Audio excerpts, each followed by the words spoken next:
Dans la logique humaine, Dieu ne pourrait choisir quelqu'un qui vit dans le péché. Mais la Bible nous montre que le choix divin dépasse notre compréhension. Dieu choisit par grâce, non à cause des œuvres.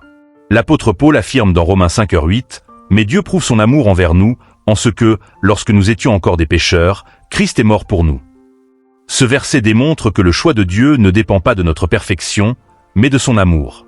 Dieu choisit parfois des personnes plongées dans des situations de ténèbres pour manifester sa gloire. Prenons l'exemple de Paul, anciennement Saul. Il persécutait l'Église avec zèle, croyant servir Dieu.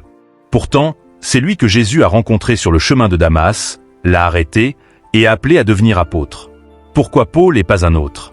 Parce que Dieu avait un plan. Le péché de Paul n'a pas empêché Dieu de le choisir. Il en est de même pour toi. Ton péché ne signifie pas que Dieu t'a rejeté. Au contraire, s'il te parle encore, te touche, te corrige, c'est le signe qu'il t'a choisi.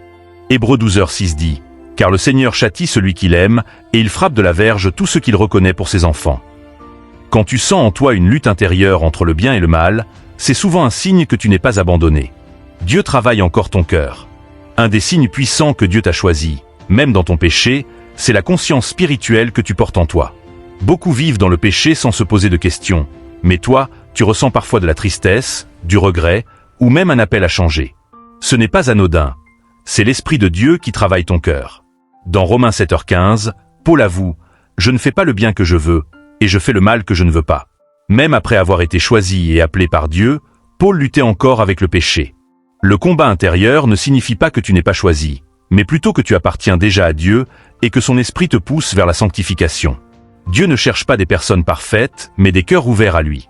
David, l'homme selon le cœur de Dieu, a commis des fautes graves, adultère, meurtre, mais il a toujours su revenir à Dieu.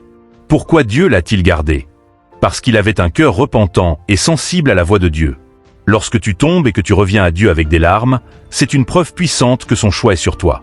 Dieu ne t'abandonne pas à ton sort, mais il te reprend, te relève et te guide. Il est le berger qui laisse les 99 brebis pour aller chercher celle qui est perdue. Luc 15h4. Un autre signe que Dieu t'a choisi, même dans le péché, c'est que l'appel de Dieu reste sur toi, même si tu t'égares.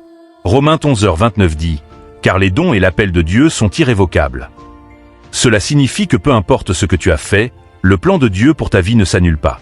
Regarde l'histoire de Jonas. Dieu l'appelle à aller prêcher à Ninive, mais il fuit. Il prend un bateau pour aller dans la direction opposée. Pourtant, même dans sa désobéissance, Dieu le poursuit. Il envoie une tempête, un poisson, et finalement Jonas obéit. Son péché n'a pas empêché Dieu de l'utiliser puissamment. Toi aussi, même si tu as marché dans le péché, Dieu n'a pas retiré son appel. Il attend que tu reviennes, car son plan t'attend encore. Tu ressens peut-être parfois un feu intérieur, une voix qui t'appelle, un désir de servir ou de changer de vie. Ce sont des signes que ton destin est toujours vivant en Dieu. De plus, Dieu permet parfois que tu passes par l'épreuve ou le péché pour que tu comprennes la grâce.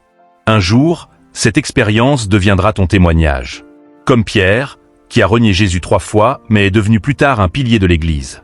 Le péché a brisé son orgueil et préparé son cœur à aimer véritablement.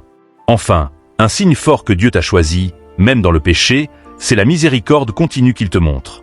Tu aurais pu être détruit par ton péché, mais tu es encore là. Tu respires, tu lis ce texte, ton cœur est touché.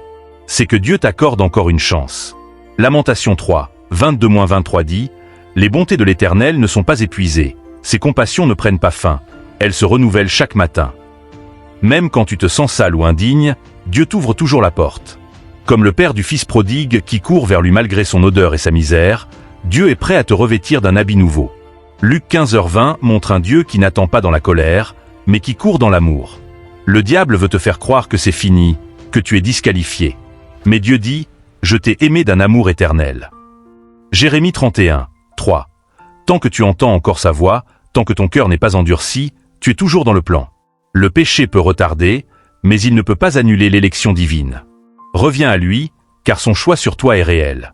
Il a commencé quelque chose, et il est fidèle pour l'achever. Philippiens 1h6.